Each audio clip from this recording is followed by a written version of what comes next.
दोस्तों, यूनानी और आयुर्वेदिक डॉक्टर्स जो ऑन्कोलॉजी पे काम करना चाहते हैं उनके लिए ये वीडियो बहुत इंपॉर्टेंट है। आपको मालूम होना चाहिए फ्रेंड्स कि 1982 से लेकर 2002 तकरीबन 20 साल के पीरियड में यूएस एफडीए में 75 से ज़्यादा ड्रग्स को एंटी कैंसर के तौर से अप्रूवल मिला है, जिसमें 60% से ज़्यादा वो दवाइयाँ थी जिसे नेचुरल सोर्स से यानी हर्बल सोर्स से लिया गया, ख़ासतौर से जड़ी बूटियों से लिया गया या उनके डेरिवेटिव से लिया गया या उनके तरह से कंपाउंड से उसको लिया गया। तो इसका मतलब ये दोस्तों कि अभी और बहुत सारी दवाइयाँ ऐसी बाकी है जो नेचुरल सोर्स से है, जिनकी एंटी कैंसर एक्टिविटीज़ प्रूवन है, लेकिन उस पर मेजर स्केल पे अगर क्लिनिकल ट्रायल होता है तो शायद ये दवाइयाँ बेहतर एंटी कैंसर ड्रग्स की सूरत में अप्रूव हो के जो है दुनिया में आ सकती है, लोगों को इस्तेमाल के लिए उसको लाया जा सकता है।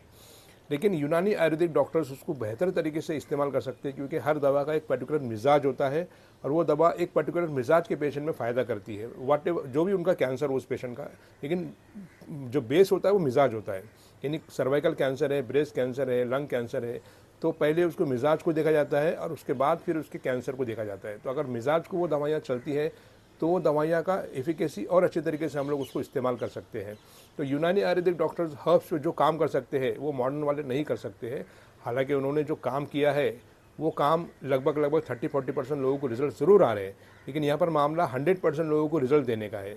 अगर आपने 100% या 90% लोगों को रिजल्ट देने में कामयाब हो गए तो herbs as a anti cancer बहुत बेहतर तरीके से काम करती है, और हर्ब्स के अलावा कैंसर के इलाज में कोई दूसरा रास्ता नहीं है। ये चीज़ प्रूव हो जाएंगी इंशाल्लाह, आज नहीं तो अगले 40-50 सालों में। लेकिन इसके लिए शर्त यह है कि यूनानी आयुर्वेदा में बिग स्केल पर जो है वो रिसर्च शुरू होनी चाहिए। मैं आपको कुछ एग्जांपल्स देता हूँ, जैसे पैक्लिटैक्सिल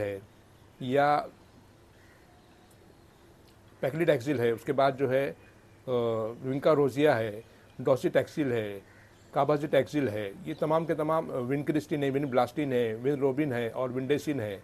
उसके बाद टोपोटिकैन है, आयरिनोटिकैन है, बेलिनोटिकैन है, उसके अलावा एटोपोसाइड है और टेनिपोसाइड। ये ऐसे कंपाउंड्स हैं जो अलग अलग जड़ी बूटियों से ले जाते हैं। जैसे इनको लिया जाता है टेक्सास बक्काटा से, टेक्सास ब्रायोफोलिया से। उसके बाद कैथेरिनथस रोजियस नामी प्लांट, जिसे हम लोग जो है विंका रोजिया सदाबहार कहते हैं, उससे भी कुछ प्रोडक्ट लिए जाते हैं। उसके बाद कैम्पोथिका एक्यूमिनेटा एक प्लांट से भी बहुत सारे डेरिवेटिव्स लिए जाते हैं। उसके बाद पोडोफाइलम पेल्टाटम, पोडोफाइलम इमोडी से भी बहुत सारे कंपाउंड लिए जाते हैं। तो ये दवाइयाँ प्रॉमिसिंग एंटी कैंसर एक्टिविटीज रखती है और इन्हें कीमो के रेजिम में अभी ऑलरेडी शामिल किया गया है। अब बात करते हैं दोस्तों, फ्यूचर में कौन सी ऐसी दवाइयाँ हैं जिस पे अभी काम चल रहा है और उनकी एंटी कैंसर एक्टिविटीज़ देखकर ऐसा लगता है कि वो दवाइयाँ भी एक बेहतर तरीके से जो है वो फ्यूचर की एंटी कैंसर ड्रग साबित हो सकती है। तो उसमें सबसे पहले नाम आता है कर्क्यूमिन का। आप जानते हैं कर्क्यूमिन पर बहुत काम हो रहा है, हो सकता है ये फ्यूचर की anti cancer drug proven drug हो जाए। उसके बाद आते हैं बर्बेरिन, जिसे बर्बेरिस वुल्गारिस से लिया जाता है, वो भी बेहतरीन एंटी कैंसर है, फ्यूचर की एंटी कैंसर ड्रग में वो शामिल उसको किया जा सकता है। उसके बाद बात करते हैं थाइमोकिनोन, उसके बाद आता है बेटोडेनिक एसिड, उसके बाद आता है आर्टिमिसिनिन डेरिवेटिव, उसके बाद नाम आता है रिस्वेट्रॉल, उसके बाद नाम आता है एपीगैलोसिथेकिन गैलेट, EGCG जिसे कहा जाता है। उसके बाद नाम आता है विथेनोलाइड्स। ये अलग अलग कंपाउंड्स है, अभी तक उनको अप्रूवल नहीं मिला है, लेकिन हो सकता है कि ये अभी फ़िलहाल इनके जो क्लिनिकल ट्रायल और एनिमल स्टडीज़ और लेबोरेटरी स्टडीज़ जो है बेहतरीन तरीके से वो एंटी कैंसर साबित हो रहे हैं। लेकिन हो सकता है कि अगले 10-20 साल में ये दवाइयाँ एक बेटर एंटी कैंसर ड्रग बन के लोगों के सामने आ जाएँ।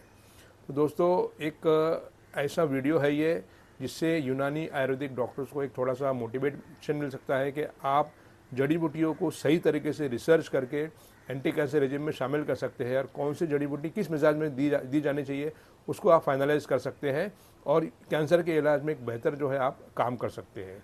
तो लोगों, इस वीडियो को लोगों तक पहुंचाइए। Thank you very much, thank you.